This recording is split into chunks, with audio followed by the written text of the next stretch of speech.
السلام علیکم ورحمۃ اللہ وبرکاتہ۔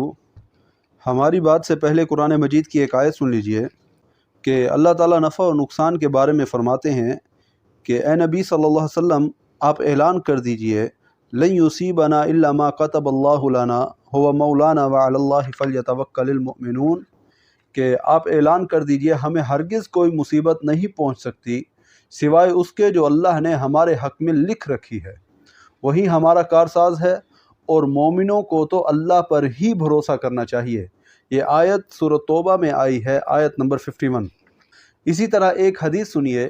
جس میں رسول اللہ صلی اللہ علیہ وسلم نے حضرت معاذ رضی اللہ تعالیٰ عنہ کو تعلیم دی تھی کہ نفع اور نقصان کا مالک صرف اور صرف اللہ ہے۔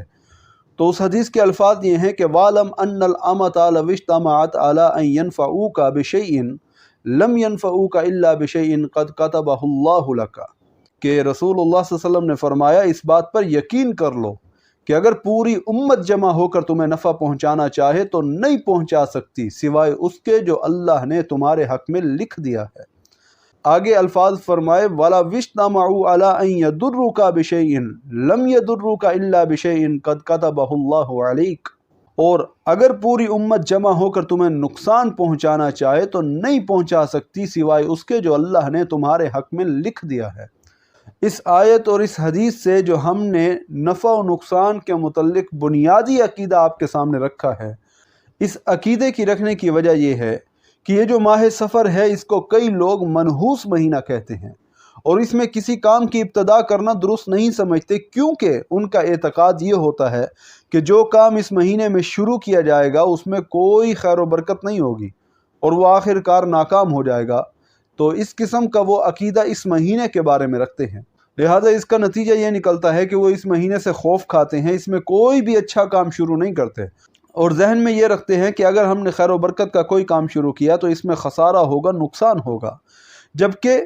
جو عقیدہ ہم نے ابھی قرآن و حدیث کی روشنی میں ذکر کیا ہے، اس اعتبار سے ماہ سفر کے بارے میں یہ نظریہ رکھنا بالکل غلط ہے کہ کوئی مہینہ بھی منحوس ہو سکتا ہے۔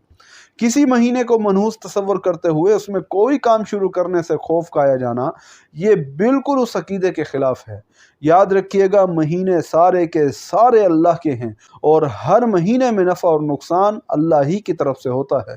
اسی لیے رسول اللہ صلی اللہ علیہ وسلم کا ایک اور ارشاد سنیے جو صحیح بخاری اور صحیح مسلم میں آیا ہے۔ صحیح بخاری کا ریفرنس نمبر ہے 5717 5717۔ رسول اللہ صلی اللہ علیہ وسلم نے فرمایا تھا لا ادوا ولا تیرتا ولا حامتا ولا صفرا، لوگوں کوئی بیماری خود بخود متعدی نہیں ہوتی، نہ بدشگونی لینا درست ہے، نمبر 3 نہ کسی پرندے کو منحوس سمجھنا درست ہے، اور نہ ہی ماہ سفر سے بدشگونی لینا صحیح ہے۔ لہذا مسلمانوں کو یہ جاہلانہ عقیدہ ختم کرنا چاہیے، اس کے برعکس محض اللہ ہی پر توکل اور اللہ ہی پر بھروسہ رکھنا چاہیے۔ ہر قسم کا نفع و نقصان اللہ ہی کے ہاتھ میں ہے، اور نفع و نقصان کا کسی مہینے سے کوئی تعلق نہیں ہے۔